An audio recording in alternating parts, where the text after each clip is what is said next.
ಎಲ್ರಿಗೂ ನಮಸ್ಕಾರ. Welcome back to my channel. ಇವತ್ತಿನ ವಿಡಿಯೋದಲ್ಲಿ ನಾನು ಮೀಶೋದಿಂದ ಒಂದು ಪ್ರಾಡಕ್ಟನ್ನು ಪರ್ಚೇಸ್ ಮಾಡಿದ್ದೆ. ಸೊ ಯಾರೆಲ್ಲ ಸ್ಟಿಚಿಂಗ್ ಮಾಡ್ತಾರಲ್ಲ ಅವರಿಗೆ ಈ ಒಂದು ಪ್ರಾಡಕ್ಟ್ ತುಂಬಾ ಯೂಸ್ಫುಲ್ ಆಗುತ್ತೆ. ಹಾಗಾಗಿ ಈ ಒಂದು ಪ್ರಾಡಕ್ಟ್ ರಿವ್ಯೂನ ನಿಮ್ಮ ಜೊತೆಗೆ ಶೇರ್ ಮಾಡ್ತಾ ಇದ್ದೀನಿ. ಇದು ತುಂಬ ಕಡಿಮೆ ಅಮೌಂಟಲ್ಲಿ ನನಗೆ ಸಿಕ್ಕಿದ್ದು. ಹಾಗಾಗಿ ಮತ್ತೆ ನಾಳೆ ಮೀಶೋ ಮಹಾ ಸೇಲ್ ಕೂಡ ಸ್ಟಾರ್ಟ್ ಆಗ್ತಾ ಇದೆ. ಹಾಗಾಗಿ ನಿಮಗೂ ಕೂಡ ಇನ್ನೂ ತುಂಬ ಕಡಿಮೆ ರೇಟಲ್ಲಿ ಸಿಗ್ಬೋದು ಅಂತ ಅಂದ್ಕೊಂಡು, ಯಾರಿಗಾದರೂ ಯೂಸ್ ಆಗ್ಬೋದು ಅಂತ ಅಂದ್ಕೊಂಡು ಈ ಒಂದು ವಿಡಿಯೋನ ಶೇರ್ ಮಾಡ್ತಾಯಿದ್ದೀನಿ. ಸೊ ನಾನು ತೊಗೊಂಡ ಪ್ರಾಡಕ್ಟಲ್ಲಿ 4 ಐಟಮ್ಸ್ ಬಂದಿದೆ. ನನಗೆ ಲೂಪ್ ಟರ್ನರ್ ಬೇಕಾಗಿತ್ತು. ಲೂಪ್ ಟರ್ನರ್ ಅಂತ ಅಂದರೆ ನಾವು ಬ್ಲೌಸ್ಗೆ ಬ್ಯಾಕ್ ಸೈಡ್ ನೆಕ್ಕಿಗೆ ಹಚ್ತೇವಲ್ಲ, ಡೋರಿ ಅಂತ ಮಾಡ್ತೀವಿ ಲಟ್ಕನ್ನು. ಸೊ ಅದಕ್ಕೆಲ್ಲ ನಮಗೆ ಡೋರಿ ಮಾಡಬೇಕಾಗತ್ತೆ. ಅದು ಮಾಡುವಾಗ ತುಂಬಾ ಪ್ರಾಬ್ಲಮ್ ಆಗ್ತಿತ್ತು. ಅದಕ್ಕೆ ನಾನು ಲೂಪ್ ಟರ್ನನ್ನು ಸರ್ಚ್ ಮಾಡುವಾಗ ನನಗೂ ಇದು ಒಂದು 4 ಪ್ರಾಡಕ್ಟ್ ಇರುವ ಪ್ಯಾಕೇಜ್ ಸಿಕ್ತು. ಸೊ ಇದರಲ್ಲಿ ಎಲ್ಲ ಕೂಡ ನಮಗೆ ಬೇಕಾಗಿರುವಂಥದ್ದೇ. ಫಸ್ಟ್ ಒಂದು ಟೇಪು ನೀವು ನೋಡ್ತಾ ಇರ್ಬೋದು, ತುಂಬಾ ಚೆನ್ನಾಗಿದೆ ಮೆಜರಿಂಗ್ ಟೇಪ್ ಕ್ವಾಲಿಟಿ ವೈಸ್. ಇದ್ರ ಜೊತೆಗೆ ಒಂದು ಕಟರ್ ಕೂಡ ಬಂದಿದೆ. ಕಟರ್ ಕೂಡ ಅಷ್ಟೇ ತುಂಬಾ ಶಾರ್ಪ್ ಆಗಿದೆ, ತುಂಬಾ ಚೆನ್ನಾಗಿದೆ. ನಾನು ಇದ್ರ ಮುಂಚೆ ಕೂಡ ತುಂಬ ಕಟರ್ಸನ್ನು ಯೂಸ್ ಮಾಡಿದ್ದೀನಿ. ಈ ಒಂದು ಕಟರ್ ನಾನು ಲೋಕಲ್ ಮಾರ್ಕೆಟಲ್ಲಿ ಪರ್ಚೇಸ್ ಮಾಡಿದ್ದು, ಬಟ್ ನನಗೆ ತುಂಬ ದಿನ ಯೂಸ್ ಬಂದಿಲ್ಲ. ಏನೋ ಒಂಥರ ಅಷ್ಟೊಂದು ಸ್ಯಾಟಿಸ್ಫ್ಯಾಕ್ಷನ್ ಇರಲಿಲ್ಲ. ಬಟ್ ಈ ಕಟರ್ ನಾನು ಆಲ್ರೆಡಿ ಯೂಸ್ ಮಾಡ್ತಾಯಿದ್ದೀನಿ. ತುಂಬಾ ಶಾರ್ಪ್ ಆಗಿದೆ, ತುಂಬಾ ಚೆನ್ನಾಗಿದೆ. ಸೊ ಈ ಪ್ರಾಡಕ್ಟಿಗಂತೂ ನಾನು ಔಟ್ ಆಫ್ ಔಟ್ ಕೊಡ್ತಾಯಿದ್ದೀನಿ. ಮೆಜರಿಂಗ್ ಟೇಪ್ ಕೂಡ ಅಷ್ಟೇ ಕ್ವಾಲಿಟಿ ಸಿಕ್ಕಾಪಟ್ಟೆ ಚೆನ್ನಾಗಿದೆ. ಮೂರನೇ ಪ್ರಾಡಕ್ಟ್ ಬಂದುಬಿಟ್ಟು ಇದು ಕಾಜು ಮೇಕರ್ ಅಂತ. ಬಟನ್ ಜೊತೆಗೆ ನಾವು ಕಾಜು ಮಾಡ್ತೇವಲ್ವ, ಆವಾಗ ಇದು ತುಂಬಾ ಯೂಸ್ಫುಲ್ ಆಗುತ್ತೆ. ಇದ್ರ ಜೊತೆಗೆ ಸ್ಟಿಚ್ಚನ್ನು ಬಿಡಿಸೋದಿದ್ರು ಕೂಡ ಇದು ತುಂಬಾ ಹೆಲ್ಪ್ಫುಲ್ ಆಗುತ್ತೆ. ನಾವು ಪಿನ್ ಅಥವಾ ಸೂಜಿನ ತೊಗೊಂಡು ಸ್ಟಿಚ್ ಬಿಡಿಸೋಕ್ಕಿಂತ ಇದರ ಎಜ್ಜು ತುಂಬ ಶಾರ್ಪ್ ಆಗಿರೋದ್ರಿಂದ ನಾವು ಸ್ಟಿಚ್ಚನ್ನು ಆರಾಮಾಗಿ ಬಿಡಿಸ್ಬೋದು. ನಾನಿಲ್ಲಿ ನಿಮಗೆ ಹೇಗೆ ಬಿಡಿಸೋದು ಅಂತ ಕೂಡ ತೋರಿಸ್ತಾ ಇದ್ದೀನಿ.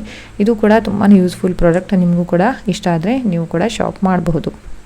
4ನೇ ಪ್ರಾಡಕ್ಟ್ ಬಂದುಬಿಟ್ಟು ಲೂಪ್ ಟರ್ನರ್ ಅಂತ. ಇದು ಸಿಕ್ಕಾಪಟ್ಟೆ ಚೆನ್ನಾಗಿದೆ. ಯಾಕೆ ಅಂತ ಹೇಳ್ತೀನಿ. ನಾವು ಟೇಲರ್ಸ್ ಇರ್ತೀವಲ್ವ, ಏನಾಗುತ್ತೆ ಅಂತ ಅಂದರೆ ನಮಗೆ ಬ್ಲೌಸಿಗೆಲ್ಲ ಲಾಡಿ ಮಾಡೋದಿರುತ್ತೆ. ಮೊದಲೇನಾಗ್ತಿತ್ತು ಅಂದರೆ ನಾನು ಲಾಡಿ ಮಾಡುವಾಗ ಸೂಜಿ ಮತ್ತು ದಾರಾನ ಉಪಯೋಗಿಸ್ತಿದ್ದೆ, ದೊಡ್ಡ ಸೂಜಿ, ಚಿಕ್ಕ ಸೂಜಿ ಎಲ್ಲ.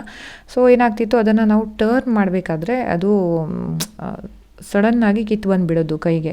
ಆವಾಗ ಬೇಜಾರಾಗ್ತಿತ್ತು. ಅರ್ಧ ಲಾಡಿ ಆಗಿದೆ, ಇನ್ನು ಅರ್ಧ ತೆಗಿಬೇಕು ಅಂತ ಅಂದಾಗ ಅದು ಕಿತ್ಕೊಂಡು ಬಂದುಬಿಟ್ಟಿತ್ತು.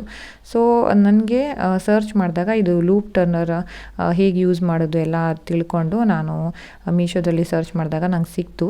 ಸೊ ಈ ಪ್ರಾಡಕ್ಟು ನಿಜವಾಗ್ಲೂ ಹೇಳ್ತೀನಿ ತುಂಬಾ ಹೆಲ್ಪ್ಫುಲ್ ಆಗಿದೆ. ನಿಮಗೂ ಕೂಡ ತುಂಬಾ ಉಪಯೋಗ ಆಗುತ್ತೆ ಇದರಿಂದ. ಇದನ್ನು ಹೇಗೆ ಯೂಸ್ ಮಾಡೋದು ಅಂತ ಕೂಡ ತೋರಿಸ್ತೀನಿ ನೋಡಿ. ಇದಕ್ಕೆ ಈ ಥರ ಕೊಕ್ಕೆ ಥರ ಬರುತ್ತೆ ಮತ್ತು ಒಂದು ಮುಳ್ಳು ಥರ ಬರುತ್ತೆ. ಸೊ ಓಕೆ, ಇದನ್ನು ನಾನು ಹೇಗೆ ಯೂಸ್ ಮಾಡೋದು ಅಂತ ಹೇಳ್ತೀನಿ. ಮೊದಲಿಗೆ ನಾನು ಇಲ್ಲಿ ಒಂದು ಬಟ್ಟೆನ ಆಲ್ರೆಡಿ ಸ್ಟಿಚ್ ಮಾಡಿ ಇಟ್ಕೊಂಡಿದ್ದೀನಿ. ಓಕೆನಾ, ಇವಾಗ ಇದನ್ನು ಇದರಲ್ಲಿ ಇನ್ಸರ್ಟ್ ಮಾಡೋಣ. ಇನ್ಸರ್ಟ್ ಮಾಡಿ ಆದಮೇಲೆ ನೋಡಿ ಈ ಕಡೆಯಿಂದ ಬಂದಿದೆ. ಇವಾಗ ಇದು ಮುಳ್ಳು ಥರ ಏನಿದೆ ಅದನ್ನು ನಾವು ಬಟ್ಟೆಯಿಂದ ಹೊರಗಡೆ ತರಬೇಕು, ಸರಿನಾ? ಇವಾಗ ನೋಡಿ ಹೀಗೆ ಇದನ್ನು ಚುಚ್ಚಿದ್ರೆ ಅದು ಈ ಕಡೆ ಬಂದುಬಿಡತ್ತೆ ನೋಡಿ. ಇವಾಗ ಬಂತು ಈ ಕಡೆ. ಸೊ ಇದನ್ನು ಸ್ವಲ್ಪ ಇಲ್ಲಿ ಪ್ರೆಸ್ ಮಾಡ್ಕೊಳ್ಳೋಣ. ಪ್ರೆಸ್ ಮಾಡಿ ಆದಮೇಲೆ ಬಟ್ಟೆ ಅದರೊಳಗೆ ಲಾಕ್ ಆಗುತ್ತೆ. ಸೊ ಆರಾಮಾಗಿ ನಾವು ಇದನ್ನು ಈಗ ಟರ್ನ್ ಮಾಡ್ಬೋದು. ಸೊ ನಿಧಾನವಾಗಿ ನಾವು ಸ್ವಲ್ಪ ಬಟ್ಟೆನ ಮೇಲಕ್ಕೆ ತೊಗೊಂಡ್ಬಿಟ್ರೆ ಅದು ಒಳಗೋಗುತ್ತೆ ನೋಡಿ. ಹೀಗೆ ನಿಧಾನವಾಗಿ ಇದು ಇವಾಗ ನೋಡಿ ಬಟ್ಟೆ ಮೇಲೆ ಬಂದಿದೆ.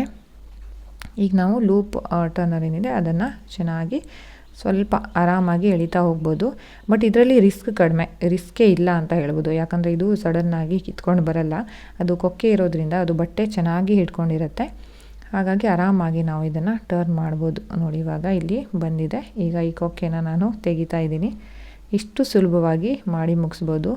ಇದರ ಬದಲಿಗೆ ನಾವೇನಾದರೂ ಸೂಜಿ ಉಪಯೋಗಿಸೋದಿದ್ರೆ ಈ ಥರ ಸ್ಟಿಫ್ ಬಟ್ಟೆ ಇರುವಾಗ ಖಂಡಿತವಾಗಿ ಅದು ಕಿತ್ಕೊಂಡು ಬರುತ್ತೆ. ಬಟ್ಟು ಇದು ತುಂಬ ಚೆನ್ನಾಗಿ, ತುಂಬ ಒಳ್ಳೆ ಫಿನಿಶಿಂಗ್ ಜೊತೆಗೆ ನಮಗೆ ಇಲ್ಲಿ ಲಾಡಿ ರೆಡಿ ಆಗುತ್ತೆ.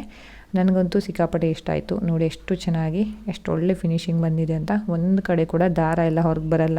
ನಿಮಗೇನಾದರೂ ಈ ಪ್ರಾಡಕ್ಟ್ ಯೂಸ್ಫುಲ್ ಅಂತ ಅನಿಸಿದರೆ ನೀವು ಕೂಡ ಪರ್ಚೇಸ್ ಮಾಡ್ಬೋದು. ವಿಡಿಯೋ ಇಷ್ಟ ಆದರೆ ಲೈಕ್ ಮಾಡಿ. ನನ್ನ ಚಾನಲನ್ನು ಇನ್ನೂ ಸಬ್ಸ್ಕ್ರೈಬ್ ಮಾಡಿಲ್ಲ ಅಂದರೆ ದಯವಿಟ್ಟು ಸಬ್ಸ್ಕ್ರೈಬ್ ಮಾಡಿ. ಬೆಲ್ ಬಟನ್ನ ಪ್ರೆಸ್ ಮಾಡೋಕ್ಕೆ ಮರಿಬೇಡಿ. ಸೊ ನೆಕ್ಸ್ಟ್ ಟೈಮ್ ನೋಟಿಫಿಕೇಷನ್ ನಿಮಗೆ ಖಂಡಿತವಾಗಿ ಬರುತ್ತೆ. Thank you so much for watching. Have a good day. Take care. Bye. See you soon.